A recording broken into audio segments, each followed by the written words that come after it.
For the first time ever, 49-year-old Michael Harmon is going public with his story of alleged priest sex abuse. Throughout his teenage years, Harmon says he was molested by a priest in the Roman Catholic Diocese of Albany, and when he went to the bishop for help, he was threatened with arrest. According to the diocese, Father Edward Pratt was permanently removed from the ministry by Bishop Howard Hubbard in 2002, following credible allegations of sexual abuse against minors. Harmon is breaking his silence as attorneys across New York State and beyond are preparing hundreds of lawsuits under the recently passed Child Victims Act. Jill Konopka has Harmon's story, and we should warn you this report may not be appropriate for children. Here's the official complaint to the Albany Diocese. The man you're about to meet says it's not easy sharing his story. This paperwork was forwarded to the district attorney in Albany. Their office says it can't comment on ongoing investigations.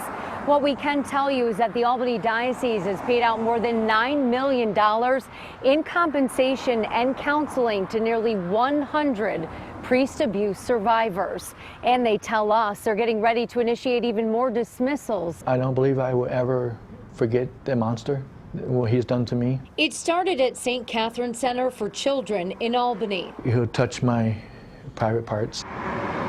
It was 1980. Michael Harmon was 11 years old. He would told me that if I said anything, if I stopped him, I would be taken away from my mother. Father Edward Pratt was vice chancellor with the Diocese of Albany at the time. Harmon says Pratt also made him and another boy perform sex acts on each other. And Father Pratt would be there watching us. Back then, Pratt was a trusted family friend in the Harmon home. Relatives, Michael says, had no idea what was going on behind closed doors.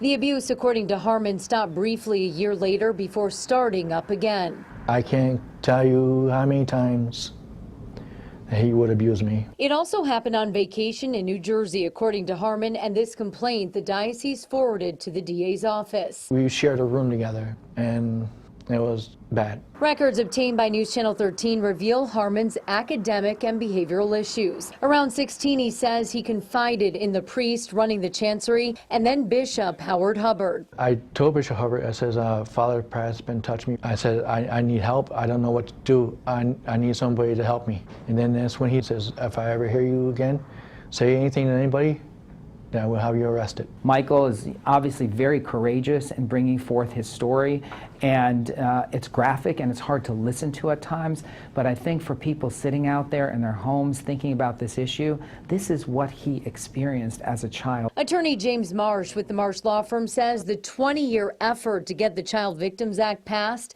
now means a wave of lawsuits coming in August. The CVA extends the statute of limitations, giving a 1-year window for victims to speak out and seek justice. We're looking at over 200 across the state of New York, and literally the phone rings every day with new clients and new claims. So yeah, this is an epidemic. NewsChannel 13 took Harmon's allegations right to Father Pratt. See if we might be able to talk with you about a gentleman by the name of Michael Harmon at his apartment not far from the Church of St. Mary, where he's currently a member.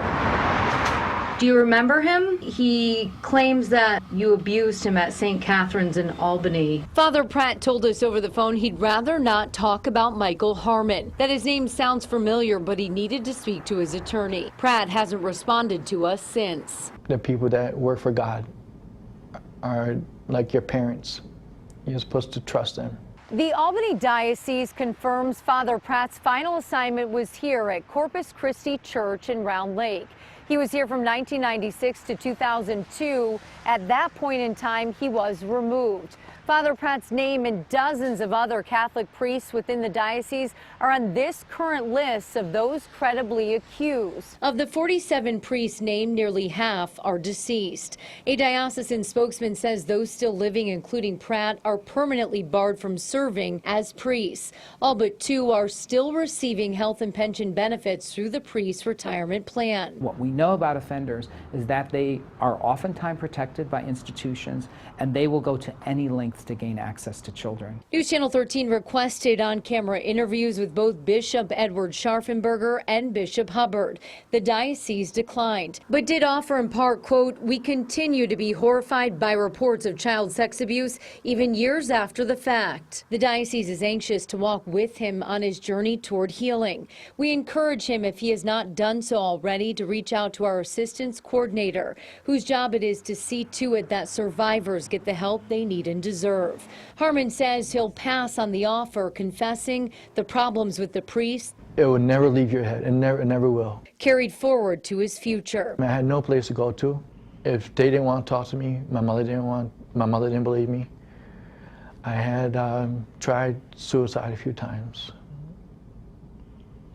which thank God I failed. But even today, talking about my situation, it gets hard. In April, the current bishop established a task force calling for comprehensive reform. Again, we've asked for an on-camera interview with the bishop, and we're told no. We've also requested an on-camera interview with the state attorney general into her investigation, and we're told that they don't discuss matters involving ongoing investigations. The diocese here in Albany says it is still cooperating with that subpoena. The CVA allows for lawsuits to be filed in August. Reporting in Albany, I'm Jill Konopka, News Channel 13. After this story was completed, Bishop Hubbard reached out to us and issued this statement. He says when helping survivors of clergy sexual abuse, he did everything in his power to bring peace, hope, and healing. He welcomed, listened to, supported, and apologized to each person. He offered appropriate medical and spiritual assistance. He turned no one away. Never did he treat a survivor of sexual abuse with disrespect. To read Bishop Hubbard's entire statement, you can go to our website at WNYT.com.